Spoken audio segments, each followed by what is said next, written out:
can't recall all of them off the top of my head at the moment. But do you have any commentary as the district representative on any of the particular gifted standards and whether this book was needed in order to implement them? It absolutely wasn't. Again, I just, in under 5 minutes, went into CTLS. There were 16 full lessons on 5th grade affective standard. 16 full lessons on 5th grade affective standard. She could have stayed within the guardrails that the district has provided and used those lessons.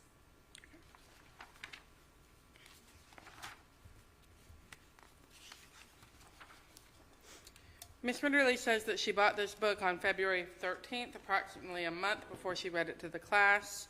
Yet in that month's time, she did not notify her principal. Does the district have an opinion on that decision making? That is another example of poor judgment. She had plenty of opportunity to discuss this book with Ms. Kale and give Ms. Kale the opportunity to coach her on whether it was appropriate or not.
But none of that information, neither the obtaining of the first search warrant, the execution of that first search warrant, or any evidence obtained from that first search warrant was included in any way in the application and the affidavit supporting the application for the second search warrant that was taken out on June 8th of 2023. That search warrant stands solely by itself. The affidavit does not mention a search warrant or any evidence obtained from any illegal search whatsoever. Mr. Hurd argues in his motion that this court should suppress the warrant because it is, quote, fruit of the poisonous tree. But I just do not believe that that's accurate, Judge. I have provided a case in there that essentially stands for the proposition that when a first illegal search warrant was obtained and then a subsequent second search warrant was obtained, the second search warrant is good, even if the first one was illegal, as long as no information obtained from the first search is included in the application or affidavit for the second one. And that's precisely what's occurred here. Judge, in this warrant, that warrant stands alone. It articulates probable cause that both Mr. Eppinger and Mr. Johnson violated 42-5-18 in possessing the telecommunications device. And so with that being said, Judge, that's my argument as it relates to the motion to suppress that was filed by Mr. Johnson. And if anything else is raised, I may have a brief rebuttal as to that. Okay. Do you plan on calling any witness if necessary? I have a witness here and available if necessary. Based on the motion that was filed, Judge, and the allegations in the motion and the enumerations of error, I believe that this court could decide this entire issue on the four corners of the document. But Investigator McCormick is here and ready to be sworn and provide testimony if any is needed. Okay. All right. Your Honor. Good afternoon. I will object to that. I know when we were scanning, the court said I will object to that. The state is going to provide the testimony. I'd like to hear it before they get to hear the argument of Mr. Johnson. Otherwise, the four corners rule is in place. I mean, I can consider it based on the four corners of the motion and the warrant that's been provided. And I'm inclined to do so. So at this point. All right. Anything else, sir? Yes. Yes, Mr. Hurd, go ahead. Okay, thank you.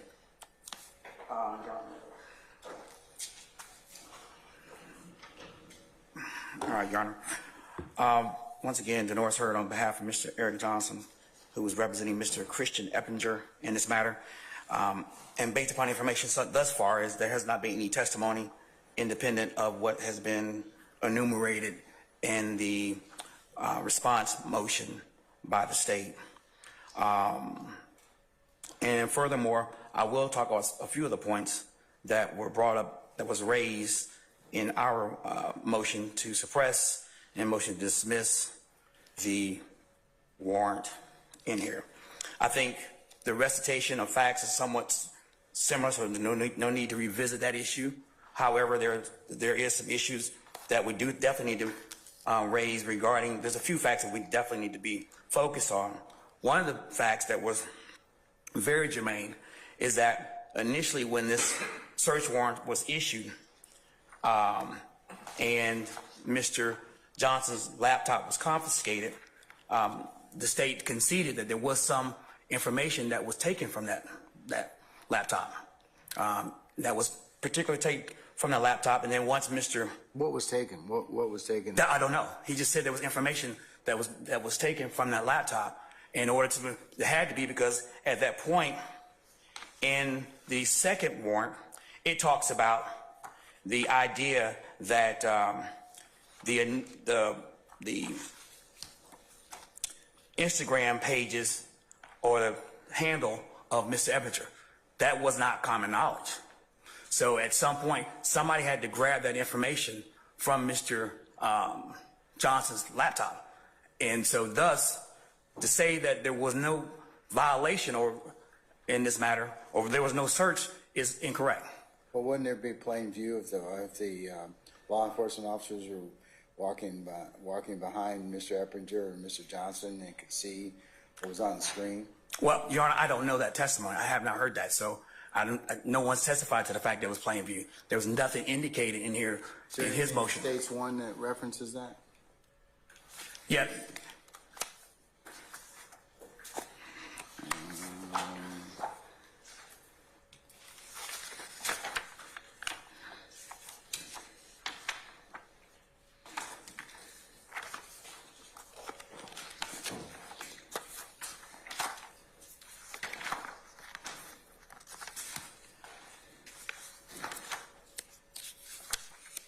I have a certified copy of the warrant, or as it is. Yeah, it's a certified copy of the warrant. Yes. It states one. And in the affidavit for search warrant,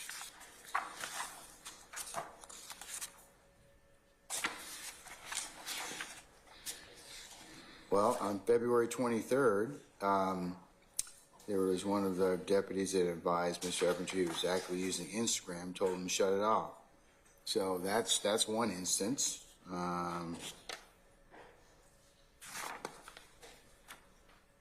May 31st, investigator Moore witnessed Mr. Eppinger go to the Instagram laptop provided by Mr. Johnson.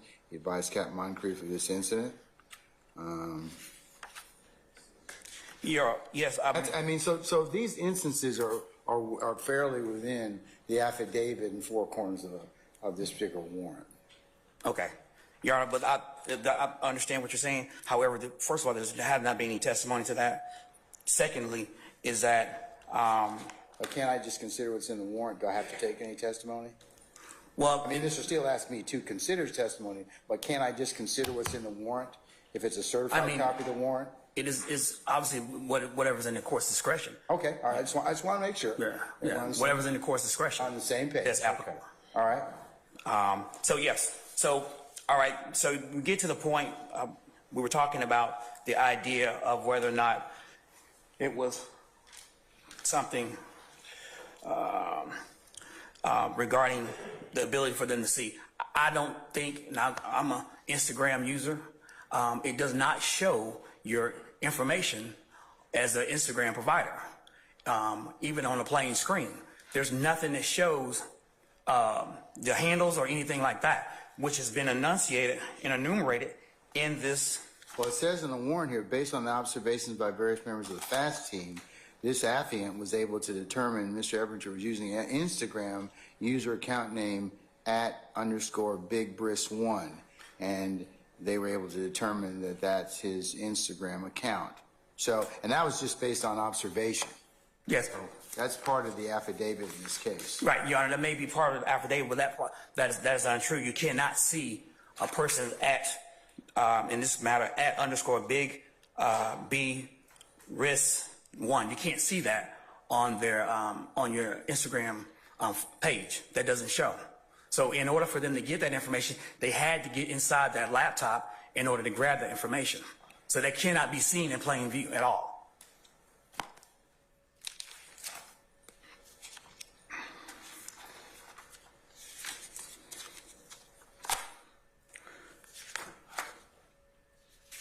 And so therefore, the information that was derived for this second warrant was based upon their searching under that first warrant.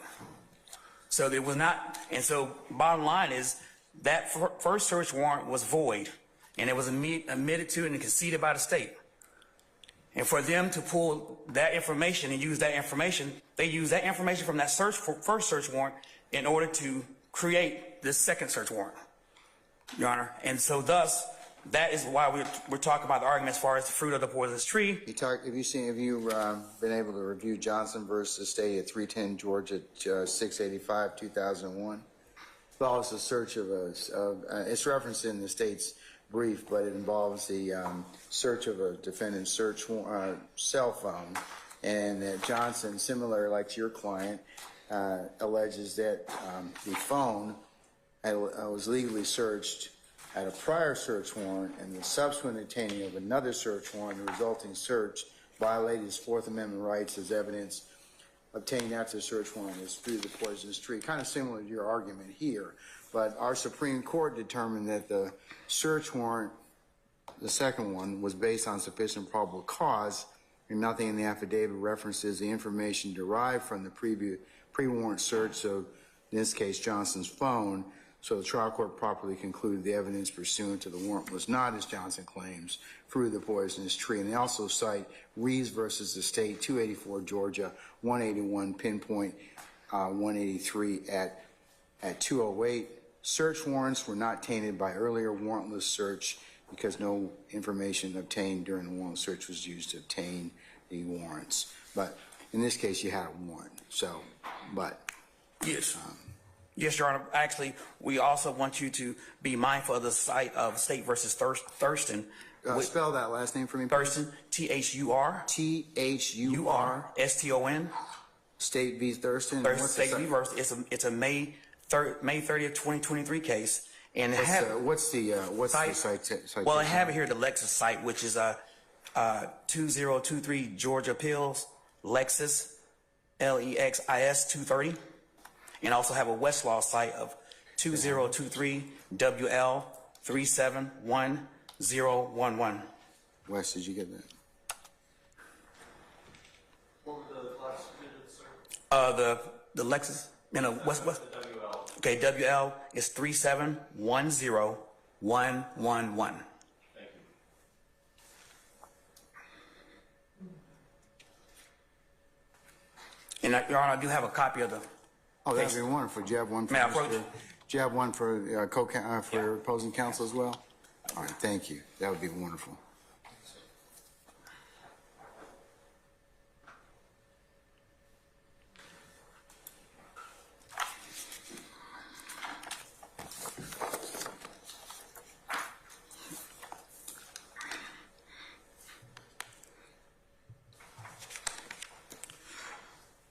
So, Your Honor, Let me take a look at the case to begin with. Okay, I found it, and I'm looking at it right now, because that certainly would be illustrative of this particular issue.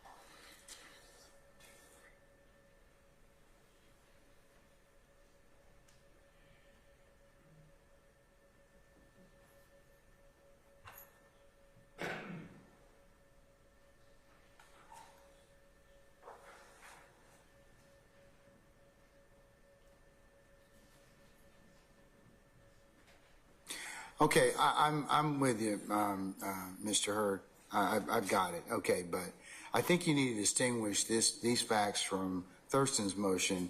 Thurston's motion, they actually downloaded and extracted information out of the phone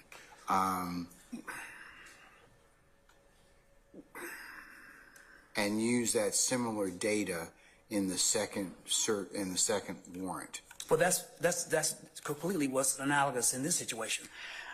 I do want to go back again to the. What's different? I mean, you need to kind of tell me with Okay. particularity what it is that is the same or similar information. So the similar, just in that case that we're just talking about, Thurston case, it was a download, and they used that download information in order to obtain the second warrant. Okay, now that download information that was done in the first warrant was invalid, but they used that invalid information to obtain that second warrant. Very similar to this situation here, and I do want to make sure. It says, if you look at the state's exhibit number 1, it talks about on page 1, 2, 3, 4, 5, page 5, and which was like 1, 2, 3, 4 and 5, the paragraphs. It talks about we were made of an account that Big Chris had been following. This account is shortness_nest for life. Now, why is that germane? In order to know who was following someone, you actually have to go into the Instagram account, okay, and actually look and find out who the person's followers are. And that's still very similar to this situation.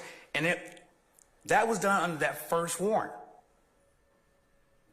On that first warrant, that showed that these followers, and that follower being Corin Gates, short_nest for life.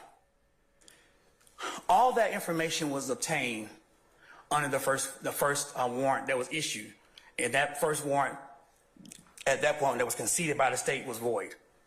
So they used that information that was obtained obtained in that first warrant in order to secure and provide information under the second warrant. And so as a result, Your Honor, that's why my motion regarding the fruit of the poisonous tree, because that first warrant was invalid, and the information they pulled, extracted regarding Mr. Eppinger's account had been used to secure this second warrant. Okay, but let me just distinguish. Okay, Yes. Thurston's different from your case because in Thurston, I want to say the 10th of November of 2020, the police executed a search warrant for Thurston's residence. That warrant authorized the seizure of certain items, including digital devices such as smartphones, but it did not authorize a search of the content of those phones or those devices. So during the execution of the warrant, a cell phone was taken from Thurston's person, later given to a detective who was asked to extract digital data from the phone after being told that it had been seized pursuant to a search warrant. So a little different than your situation right here, wouldn't you say? It may be somewhat different. However, the same premises still apply. They use that information, okay, that was illegally downloaded. But you got to look at how they got it to begin with, okay? I understand that, Your Honor. Okay, and that's different. Your particular information was got partially by just observation in the courtroom, which you have no expectation of privacy in. Well, I beg to differ that you don't have expectation, and I will address We're that. not talking about attorney-client privilege. Okay. We're not talking about any of the materials. But if you're going beyond the courts, because I only authorized them to look at discovery, I didn't authorize them to use communications tools on their particular devices. Nowhere in the discussions I had with any attorneys that were involved in this case did I permit that. Correct.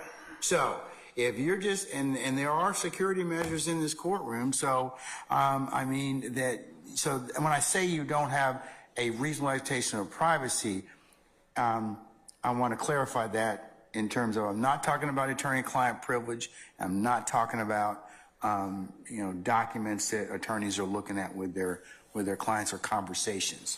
So I want to make that very distinguishing here. Okay. Okay. All right. I understand, Your Honor. So what I'm going to move on to my next point of contention in this matter is that whether this court qualifies as a place of incarceration. The statute and Why is that important for your analysis in this case? well, because, Your Honor, I think it goes to the totality of the actual statute itself, and basically the specificity of how the statute was written in We're regard. talking about which statute, sir? I'm sorry, OCGA 42-5-18.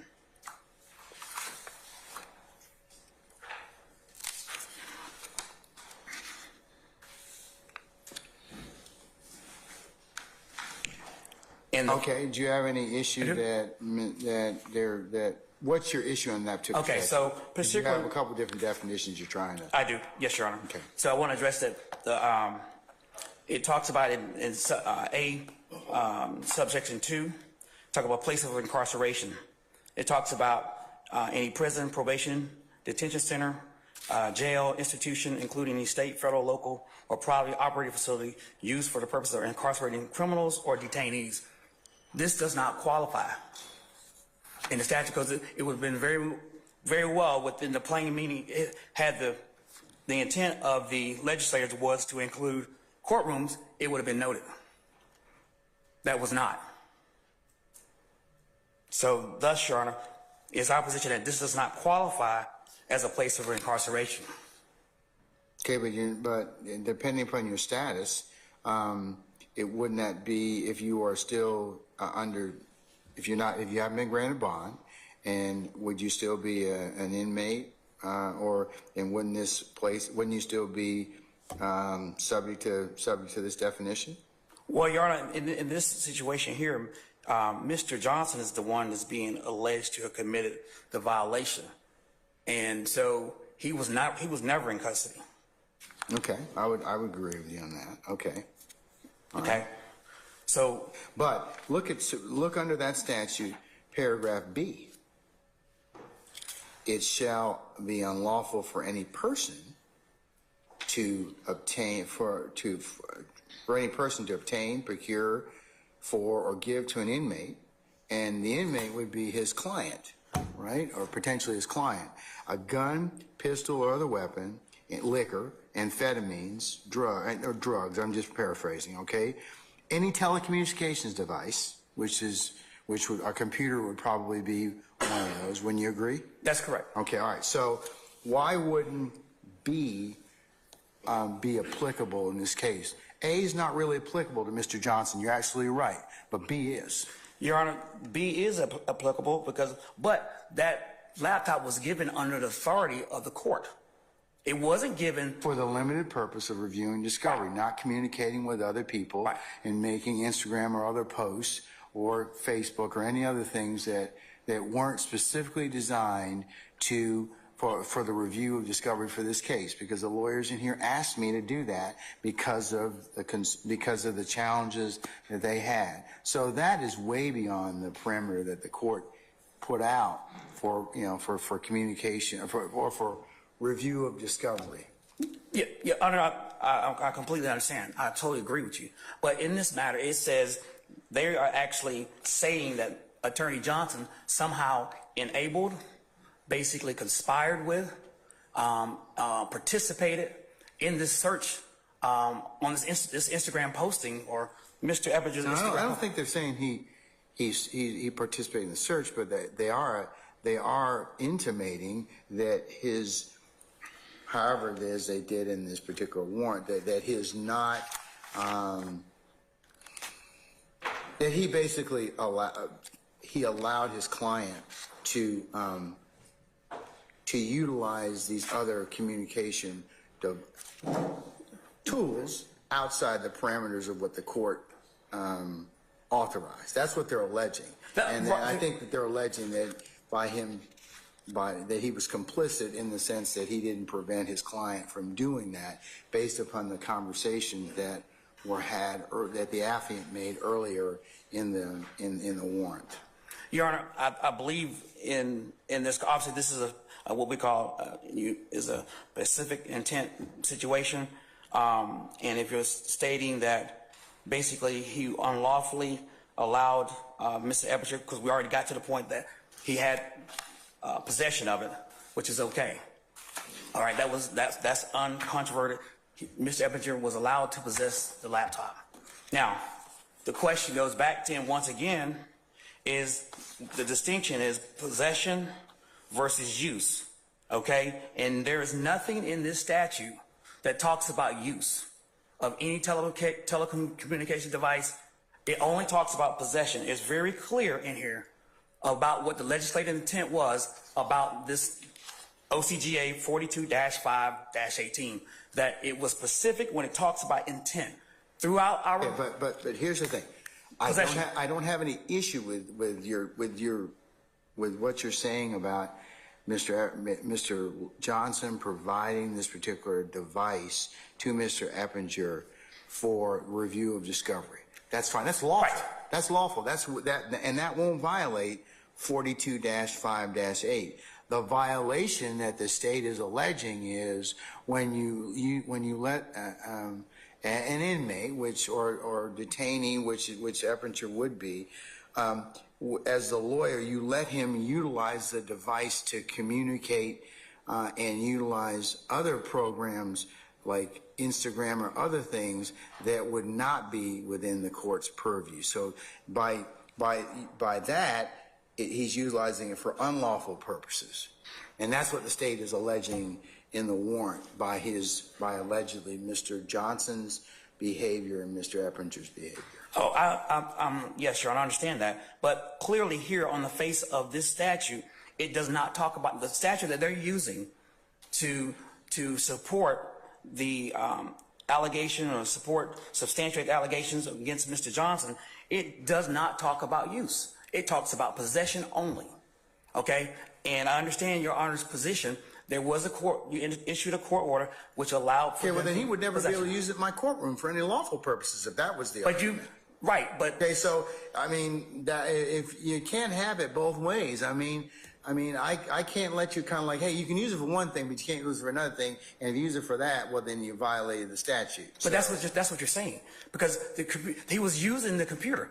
I mean, there's no dispute. They said he wasn't using the computer. Yeah, improperly for unlawful purposes. And I think that because it's to Mr. Delfon's argument, there are times where inmates or detainees or whoever else are permitted to utilize things that would otherwise be considered contraband. And they can use them for, if the same person, like he said, is cutting potatoes in the commissary, that wouldn't be a violation. If they're using a sling blade or a chainsaw to cut grass or trees outside, that's okay too. But if they take that same instrumentality and secrete it away and use it for another purpose, well, then that would violate the statute. You agree? Because but at that point in time, they have, I mean, of course I don't agree with, because there's no case law out here on it. That's the first thing. There's no case law to make that determination. But by analogy, wouldn't that be the same argument? No. Well, we're going to disagree on that one, okay? Because inmates are often put on work details and other things. Yes. And this statute would apply if they went ahead and utilized that particular instrumentality for an improper purpose. Okay. So, Your Honor, I respectfully disagree. Oh, okay, and that's okay. You're entitled to. Okay. We'll still be friends. It's all right. All right. Then also, Your Honor, pursuant to my arguments regarding that there's a difference between possession and use, and that's not been enunciated. And I take a strict constructionist view on that statute. That statute does not clearly talks about use. I understand what Your Honor says. However, in our statutes, most that are written by legislators, they both address, a lot of times they address both possession and use. This was not addressed in this particular statute. Okay. Now, the next thing is, Your Honor, that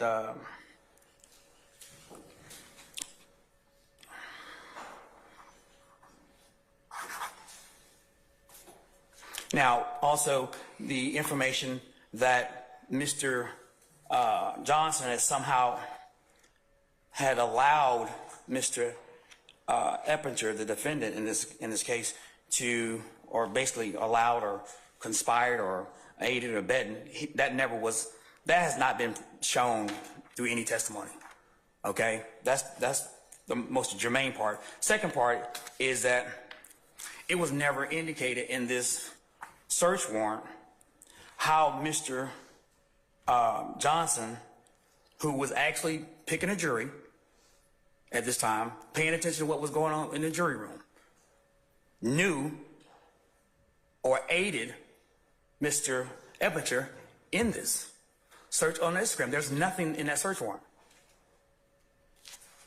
It talks about the times that they approached him and told him that the gentleman was using, which my understanding that Mr.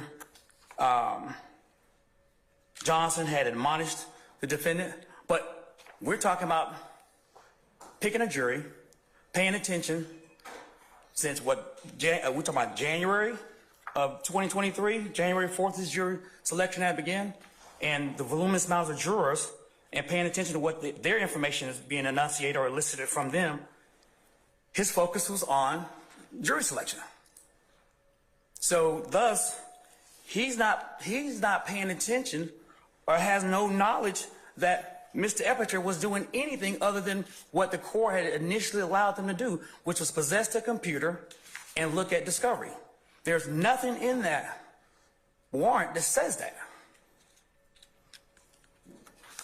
Nothing in that warrant that says that.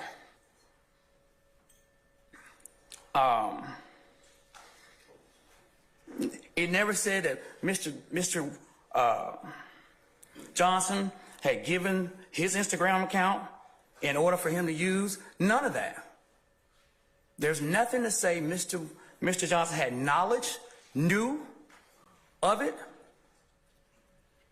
regarding the actions of the defendant.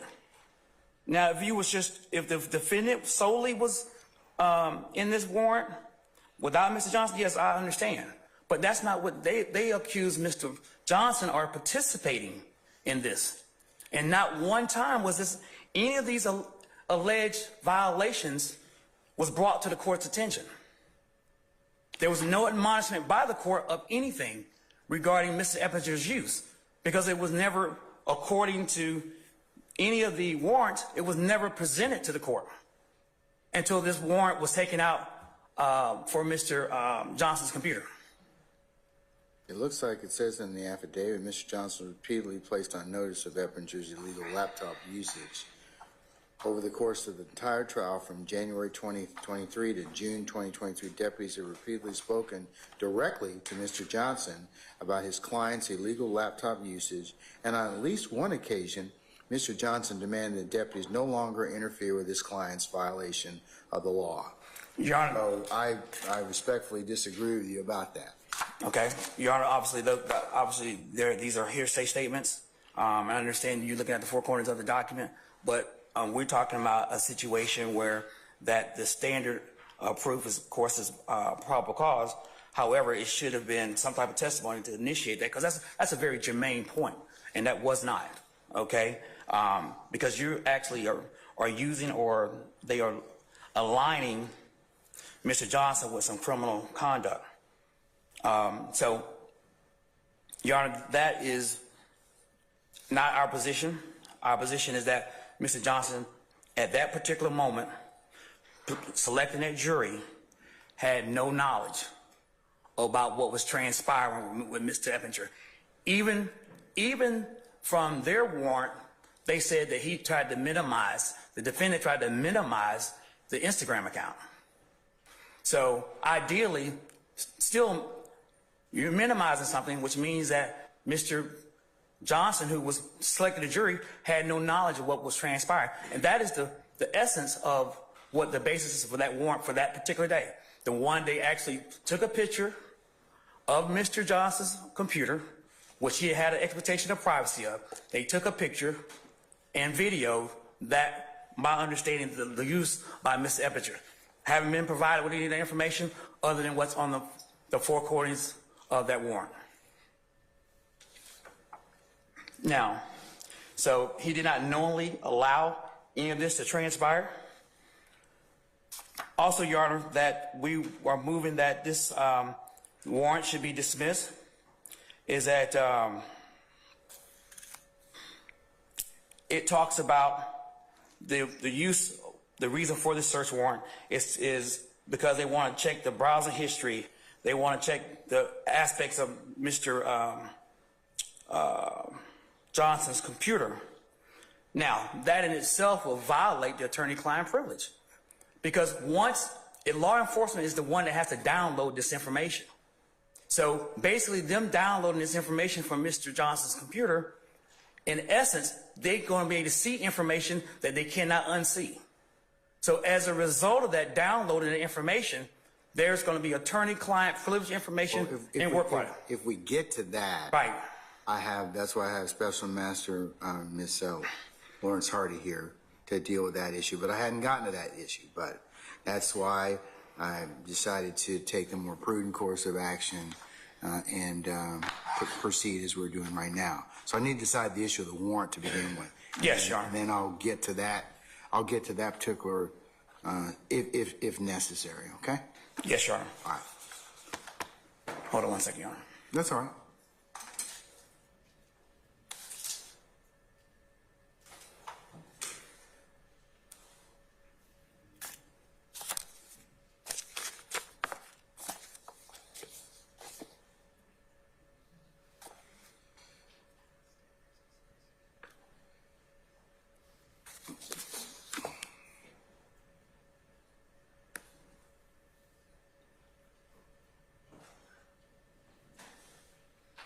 Yes, Your Honor. Just briefly, I'm going to wrap this up. Go ahead. So, bottom line, well, a couple of other points, Your Honor, is that I want to make sure.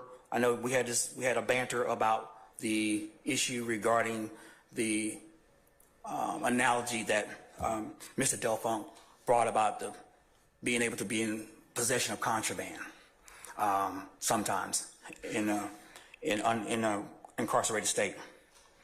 Your Honor, basically, our position in that situation is that obviously if with his analogy, if a person is allowed to have something that was contraband, in that instance, he was talking about some type of tools. Well, knife. Let's use a knife. Let's use a knife in the kitchen. Knife in the kitchen. Okay. All right. So it's at that point that person is allowed to have that possession, but what happens is that the use of that knife is probably the issue, because at that point in time they use that knife to commit a crime. Okay. So bottom line is you have a possession, which they're probably not going to charge him with the possession because they were lawfully in possession of it. Then so therefore it goes on to maybe he or she use that knife to precipitate another crime, which in this instance would have been some type of crime of violence. But that when the charge wasn't OCGA 42-5-18 in this as applicable to this situation here. So there is some distinguishing situations from his analogy regarding this case and the analogy that he used to solidify this Eppinger, or the use of the computer. So, but anyway, Your Honor, I think one of the most pressing things in that is that I do want to make sure we repeat the idea that that second warrant was based upon the facts of the first warrant. And so therefore, Your Honor, that second warrant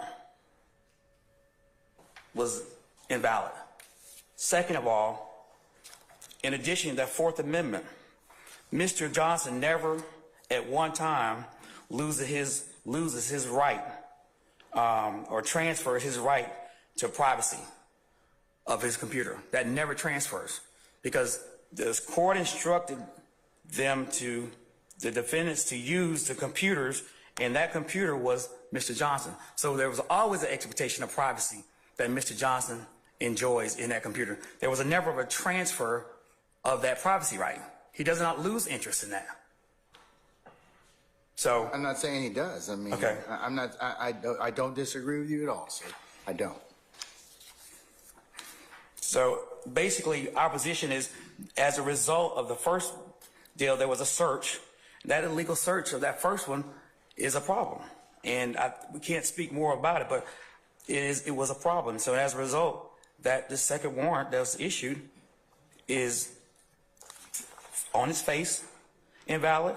Secondly, it's invalid based upon the idea, the alleged statute that it says he committed does not talk about use. There is the legislative intent never talks about use, and as a strict construction, it only talks about possession only. And moreover, lastly, is that this matter regarding, of course, we talk about. You say you can't get to that point, but it's just the sanctity of the attorney-client privilege that we're talking about in here. This is the pillar of our criminal justice system, and for this warrant to be issued with these allegations regarding Mr. Johnson is baseless and should not be used as a means to obtain information. The state has a lot less intrusive ways of getting the information that they need from regarding the defendant. Okay, they indicated they have the defendant's Instagram account, which they could subpoena. They had the young lady, the deputy, her Instagram account, which they could have subpoenaed. There's a much less intrusive ways of getting this information. And so, Your Honor, based upon these things, we move that this motion to suppress should be granted, and or motion to dismiss the warrant should be granted. All right. Thank you, Mr. Hurd. Appreciate you. All right. Sir, anything further? I'll very briefly respond, Judge. And Mr. Hurd, there's a note that I think your client left here. I don't want to inadvertently read. Judge, just because Mr. Hurd brought up the Thurston case, I feel compelled at this point to tender State's Exhibit 2 which is the original search warrant that was taken out for I believe the court could probably take judicial notice of it, but as Mr. Hurd's reviewing that, I'd like to submit it to the court. And I'd like to point out that I don't think Thurston is applicable in this case, although I very briefly reviewed it here. The facts are very different, including that the officers in the Thurston case conducted a warrantless search of a cell phone before even obtaining an original search warrant. And then ultimately what the court said was that after they did obtain the search warrant, the state said, we realized we probably messed up. We downloaded the data before we got the search warrant, waited a year and a half, got a second search warrant with exactly the same facts as the first one. And the Court of Appeals disagreed that that was reasonable under the Fourth Amendment.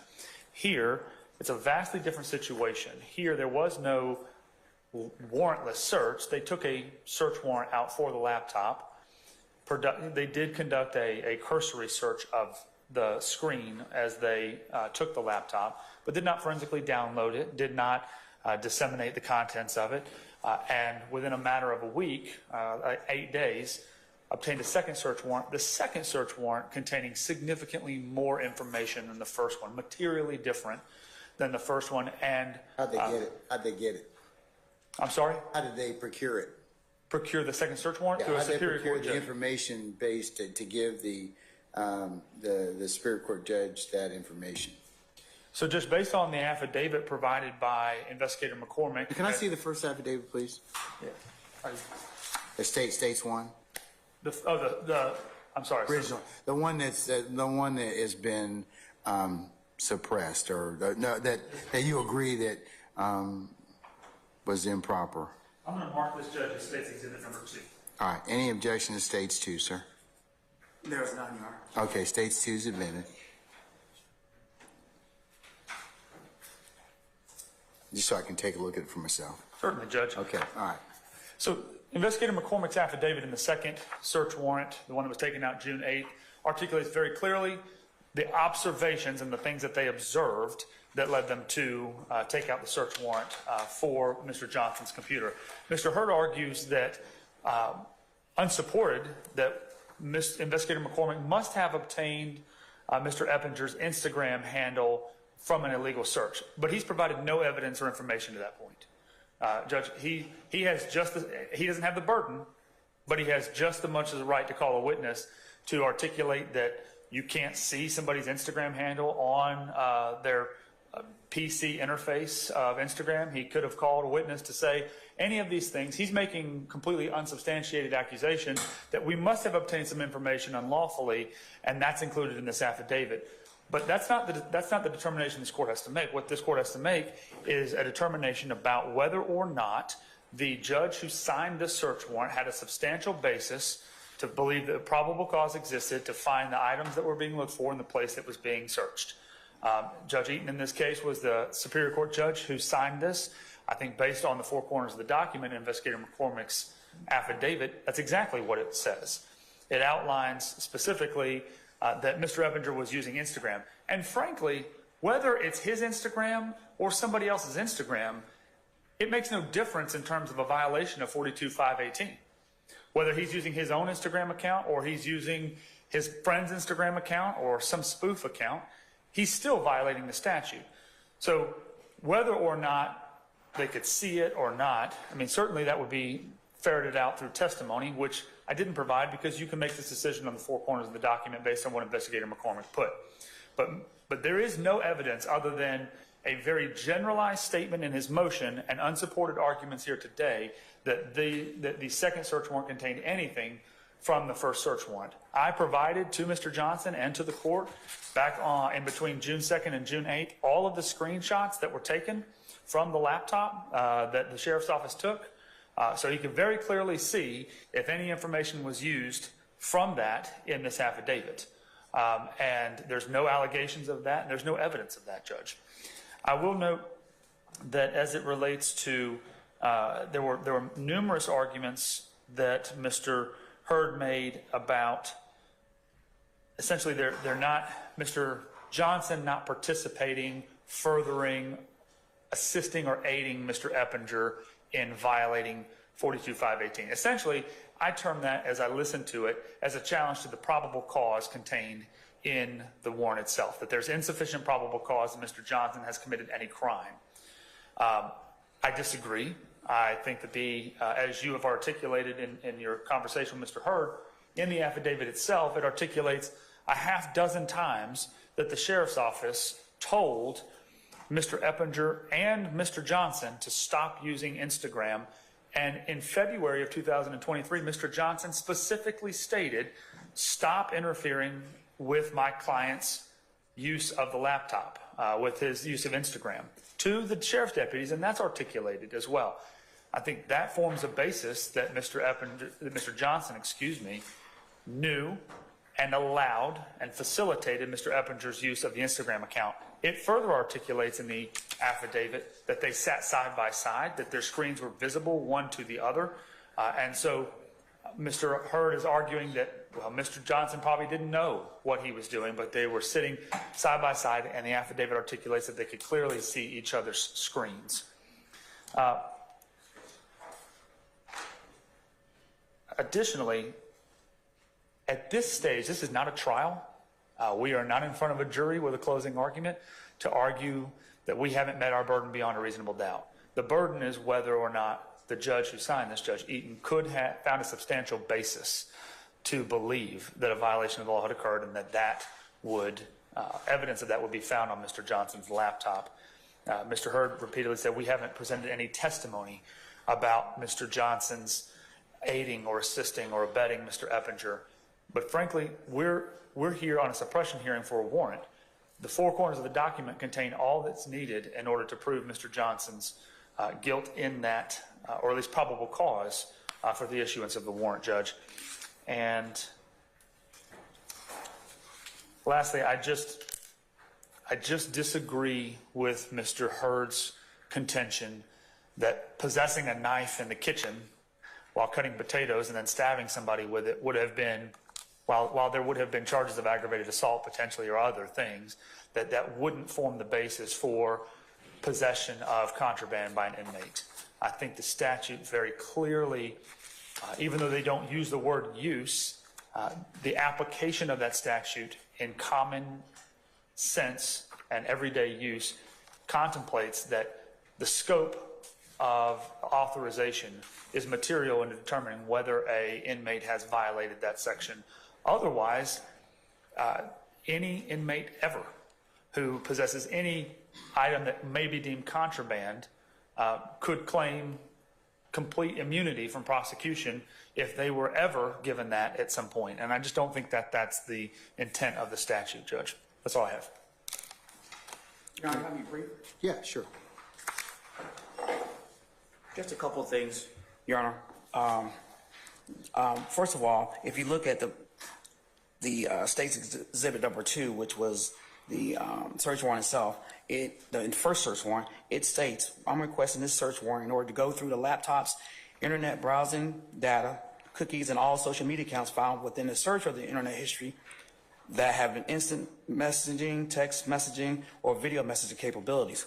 So they, at some point, when they took this laptop, they obtained this information. They obtained this information regarding Mr. Eppinger's account and also the persons that he was communicating with. That was the only way they were able to obtain this information. And the fact that he was following this person, or she was following him, however it was, that was the only way they was able to get that information, was based upon this initial search warrant. Your Honor, particularly that here it has What to be... about the second search warrant? Second search warrant involves Mr. Johnson's activity or alleged activity. So wouldn't you say it's a little different? I mean, because that's different than the first search warrant. Yeah, well, Your Honor, it's different in the fact that they threw Mr. Johnson in this. However, but there's nothing that showed that Mr. Johnson had conspired or did anything to accentuate this Mr. Eppinger's use of it, other than the fact provided to him for him to use it for discovery. There's a couple of some paragraphs that we went through already. Yes, yes. About Yeah. that alleged behavior. Yes. So, but finally, Your Honor, I do want to say that in order to issue the search warrant, it has to, one, establish a crime, and it has to be evidence of a crime. And right now, you're talking about they want this browsing history. Everything now is speculation. Okay, what they do have is that they indicated they have Mr. Eppinger in this, but there's no agreement. They have no information that was any type of agreement or any type of thing that Mr. Johnson did to precipitate Mr. Eppinger's use of the Instagram. So those two prongs have to establish a crime, have evidence of a crime, and then right now there is no evidence of a crime. There's only speculation. And so that to me is insufficient for probable cause. And as a result, if it's insufficient for probable cause, the warrant should not be granted. All right, thank you, sir.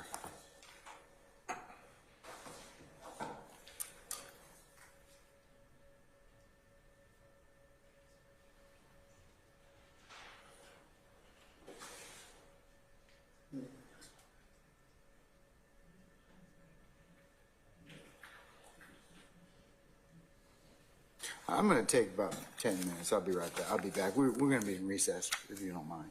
Okay, thank you. All right.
That's all yours.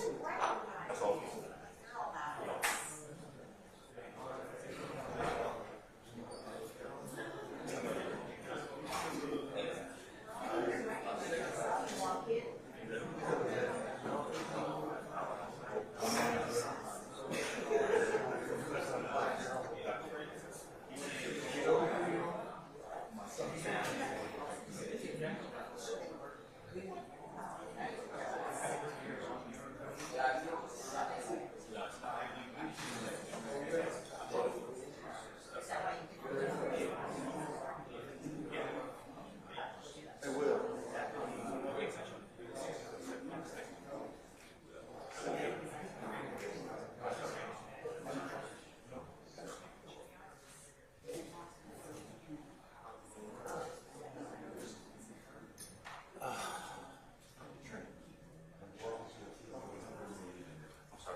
should have seen it. So she just threw most of it.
I didn't recognize you at first.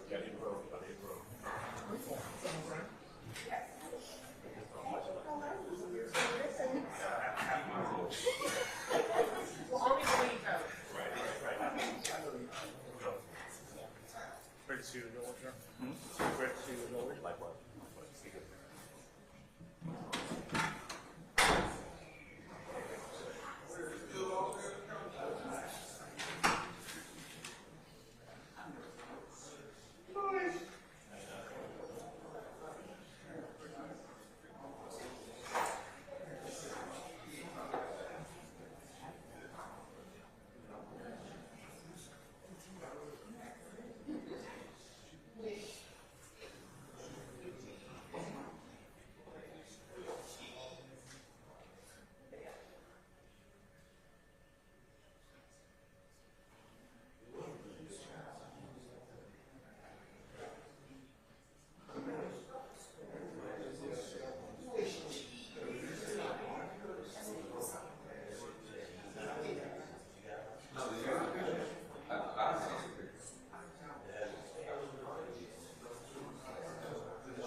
say that.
He comes in now. All right, Judge, everybody present and accounted for. All right, thank you, sir.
Okay.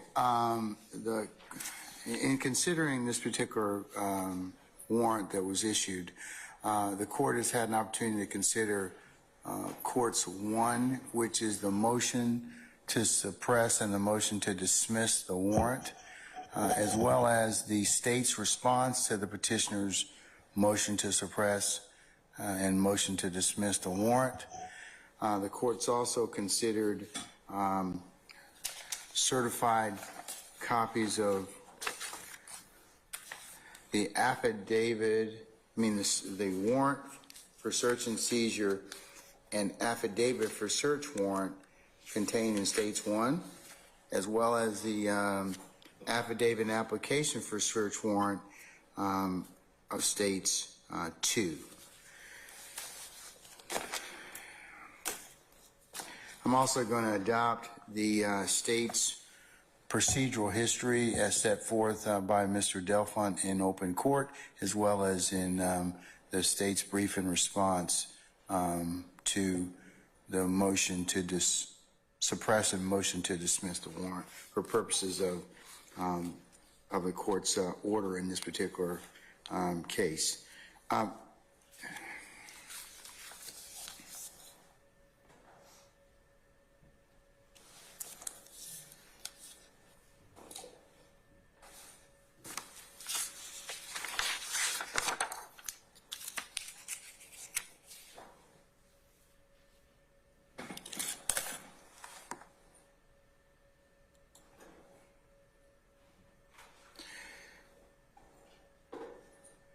States 1, from the court's looking at the affidavit and application for search warrant, was presented before the Honorable Charles Eaton, and pursuant to 17-5-21. Upon written complaint of any peace officer in the state or political subdivision charged with the duty of enforcing criminal laws as authorized in 17-5-20 under oath or affirmation states facts sufficient to show probable cause that crime has been committed or has been committed in which particularly describes a place or person or both to be searched and things to be seized, any judicial officer authorized to hold a court of inquiry may examine into the arrest of the offender against penal laws referred to in this code section as judicial officer may issue a search warrant for the seizure of the following. Now, and it gives A is instrumentalities, articles, or things, and 2 talks about kidnapping, 3 stolen or embezzled property, 4 any substance, object, thing, or matter, or 5 instrumentalities, things, or articles or things, information or data, tangible or intangible, and etc. I'm paraphrasing that particular statute and its provisions. However, when we're looking at the seizure of potentially items that may be found in the possession of an attorney, ordinarily 17-5-32 would apply, and it talks about the procedure that is to be undertook with that particular items or information in possession of an attorney. However, in this particular circumstance, since the affidavit alleges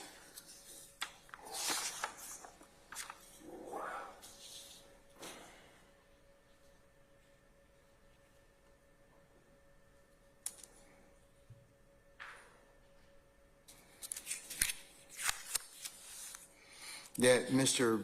Johnson may be in fact a co-conspirator under OCGA 42-5-18, there is not the requirement for the court to go ahead and follow the dictates of 17-5-32C. And in fact, paragraph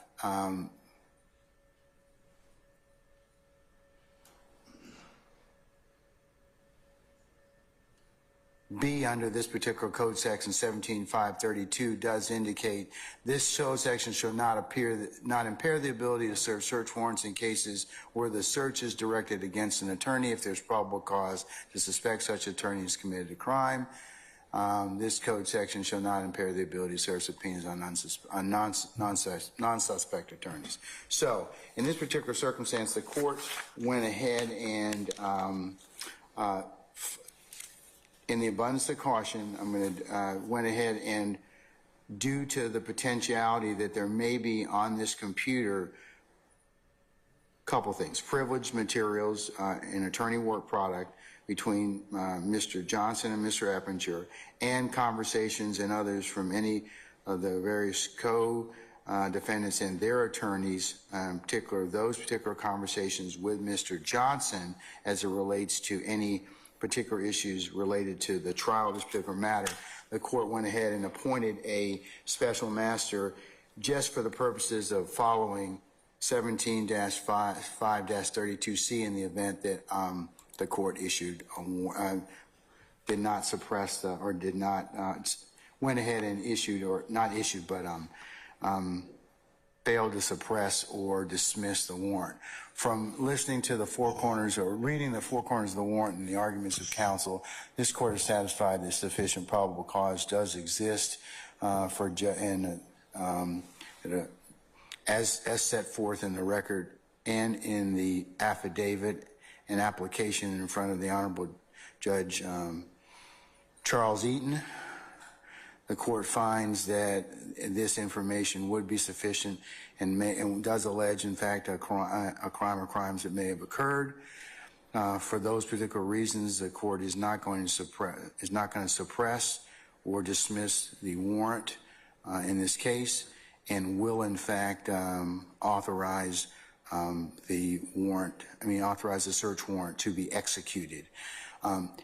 Because the court is going to have it executed, and this is a member of the bar, I have Miss Allegra Thomas Hardy, as well as Attorney Lisa Hadar, Hadar, present, who the court has appointed to be the special master in this case.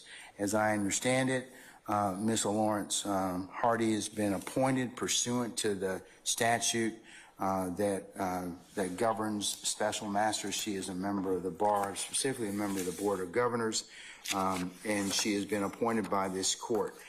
She will, in fact, and I'll let her go ahead and explain what she's going to do at this point in time, but I believe that she is going to go ahead and issue a protocol and discuss with you as counsels what the next steps are, and I'll let her go ahead and do that, and I'll set another date commensurate with what her conversations with you are at this point in time. Madam, go right ahead. Now, you might want to come to the podium, Ms. Lawrence Hardy.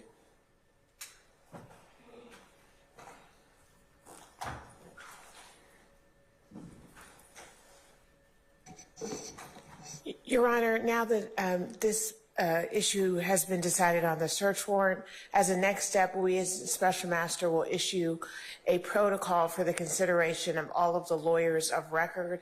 We want to, of course, ensure that all privileged and work product materials are protected, and so the protocol sets forth details for doing that. But we will, of course, allow the attorneys of record to file objections or to let us know of any concerns. We would ask the court to give attorneys of record 1 week to do that. In the meanwhile, of course, while all of that is resolved, we would leave the laptop under the court's custody as it has been safely kept until such time to which we can present the final protocol to the court for the court's approval. Okay, and at that time, that's when the laptop would be imaged? Correct. The laptop will go from where it has been safely stored to the forensic expert, and the expert would image it so that that work can be done to sort through any privileged material and any material that is responsive to the search warrant. Okay.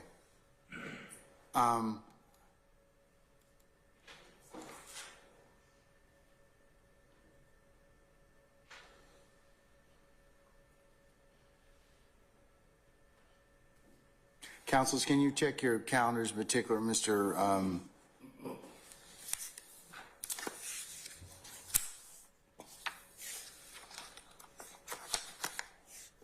Mr. Hurd and Mr. Delphont and other councils, I'd probably reset it for next Friday, the 18th.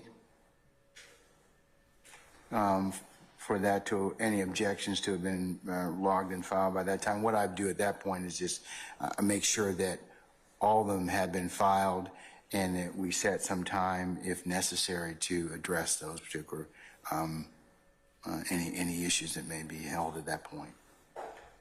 Sir? As to the 18th, I am available.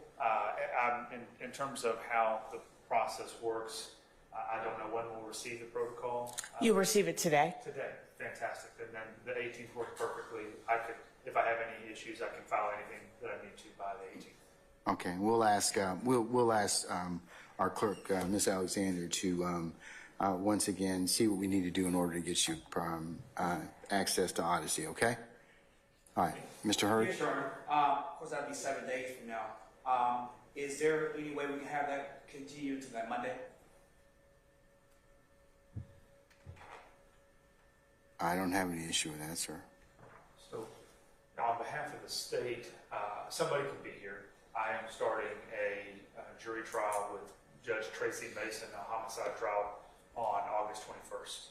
And I anticipate being unavailable that day, but I can send a representative to handle any business whenever the court wants to set it. Yeah, what I'd probably do is on that day is to make sure that everyone who's given the opportunity to file an objection has filed an objection, and for you all to have some conversations with our special master, and if necessary, then we can set a date for a hearing or to air out those particular issues. And so the 21st would be more a status than it is anything else.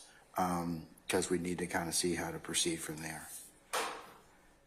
So 21st, probably be, oh, yes, sir. Good morning, Your Honor. Good afternoon. Minutes on behalf of Mr. Dorsey. Will the clients be brought over for that status hearing on the 21st? Absolutely. I will not be available. Me and Mr. Dorsey will be likely picking the jury in the trial that we have agreed to let us go handle before judge. That's right. That's right. But you'll know on the 15th, right? I'll know whether or not the state has dismissed the charges, yes. Okay. All right. Okay. Well, I tell you what, Mr. Hurd, sorry, I'm going to have to do the 18th. Okay. Sorry. All right. So we'll do the 18th. We'll do the 18th at, let's just do 1 o'clock. Your Honor, might we ask that objections be filed by 10 a.m. so that we have an opportunity to sort through them before we come before the court at 1? All right, so all objections would be due by 10 a.m. on the 18th to Ms. Lawrence Hardy, and she will send out the protocol within the next couple hours, so you should have it at that point in time electronically and be able to work your way through it and start to look at what those things that you might want to have questions about or any other issues, okay? All right. Do I have any other ministerial inquiry of me from any counsel, Mr. Jimenez? Or Your Honor, just asking, I know that we spoke about this when we spoke about this in chambers, and I think the court has determined that because there might be confidential information in that device that applies at least to myself and Mr. Dorsey, who I represent, that we would have standing today. I know you made a decision. I just would like to put on the record a couple of points. The decision as to what? As whether or not there's sufficiency for the warrant. But I just like to, especially because some of the arguments that have been made by the state seem that would be applicable to any and every person in here. But we don't know. I mean, I'll let you particularize that if it applies. In the abundance of caution, let's do this first, and if you have some specific issue, this is in regards to Mr. Johnson, I'll let you particularize a motion and file at that point in time, okay? Why can you just proffer very... No. I insist that you file a motion, a written motion, okay? Yes, I insist that you do that. I got a couple of minutes. Okay, thank you. I appreciate you. Okay, all right. Yes, Mr. Sharp. Quick question. When we're talking about filing these motions, is this issue Is this what? giving a case number No, it's on the same case number. As the entire case? Yeah. Mm-hmm. Okay. And Your Honor, just for clarification, so we need to report here at 1 p.m. just for status to make sure. 1 p.m. status. I want to just make sure that everyone who's had an opportunity to file, to file an objection to the protocol or their concerns, or they've had an opportunity to speak with Ms. Lawrence Hardy. I'm sure that she's or Ms. Hadar in regards to your concern. So, but she's got a draft protocol that she's going to send you. I just want to make sure that, for the court's perspective, that this particular matters handled in an expeditious as well as pursuant to the statute, and I'm using that as a guidepost. It doesn't technically apply, but I think that given the fact that that there may be, just in the abundance of caution, just to make sure that there's no other material that might give other people standing in this particular situation, and for them to be satisfied that there is or is not material on that computer that would be that they would be able to file, as I mentioned to Mr. Jimenez, file a motion in regards to. Okay. Right. Your Honor, I do want to make the court aware we do have a conflict that day at 1 p.m. I wasn't anticipating that we had to come back on a week later. And because I sit also as a magistrate court judge, you can have, and I have a hearing. I think this case has been going on longer than what you got going on, so I'll insist you come back, okay? For the 21st, if it's the status, I would waive my presence and my client's presence on the 21st. Nope, not gonna let you do that. I am sorry, Mr. Hurd, I apologize. I am sorry that this scheduling has gummed up your situation. I promise you that we won't be here that long, okay? Because I'm not going to hear anything necessarily that day. I just want to make sure that if there are objections and other things, that I also find another time, space, and place for us to have a fuller or a full particularized session on that. And I also want to make sure I give you, anybody who has an objection, an opportunity to file some particularize something and give them a date to do that by, so I can kind of keep the matter in the forefront. So if you're worried about being here for any length of time, I can rest assured, and if I could do it earlier, unfortunately, I've got some other things that morning that will unrelated to your issue. So you shouldn't be here that long, okay? If that helps you in any way. All right. So August the 18th, 1 p.m., courtroom 1C. Miss Lawrence Hardy or Miss Hadar, anything else, ladies? Nothing further, Your Honor. Okay. All right. So do you have everyone's email, madam? I'm sorry. Do you have all the attorneys' emails? So we need to just touch base with Mr. Kearns and make sure we have the updated list. So we'll do that as soon as this is finished, and then everyone will receive the protocol. Okay. All right. To include Mr. Delphont? Yes. Okay. All right. Okay. Unless y'all have anything else, then we will be in regards to you, Mr. Delphont, we will be in recess. Counsels, in regards to anything else, as I mentioned earlier, give me just 1 second. May I be excused? Yes, sir, you may be excused. I don't believe we're going to take up any other business as it relates to you. May I approach with the state? I think it's a representative of the state now. In regards to this? To the case, something regarding my client, but I just want to approach it. I didn't want to be exposed. Hang tight 1 second, please, sir.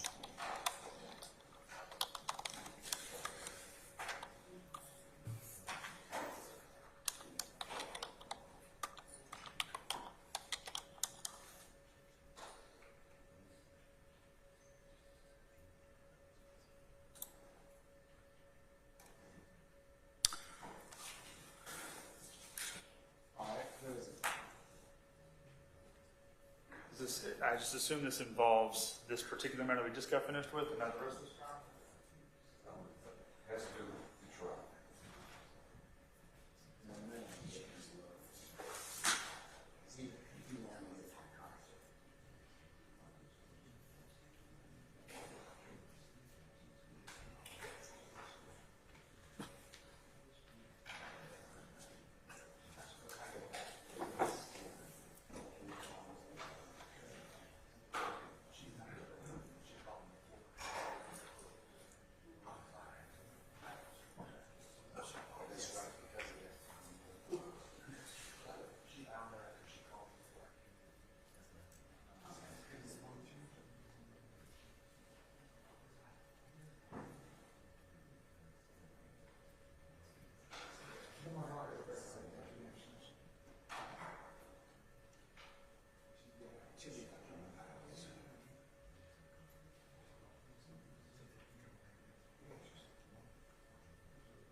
Yes, sir.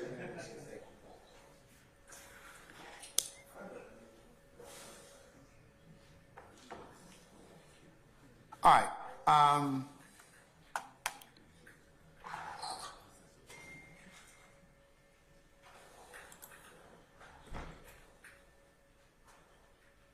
Councilors, as I mentioned earlier, Monday, the 14th, we will conduct a jury examination from 9:30.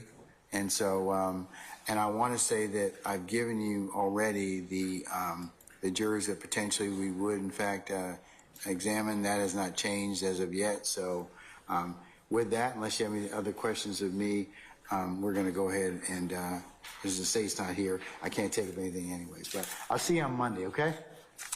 All right, we're in recess.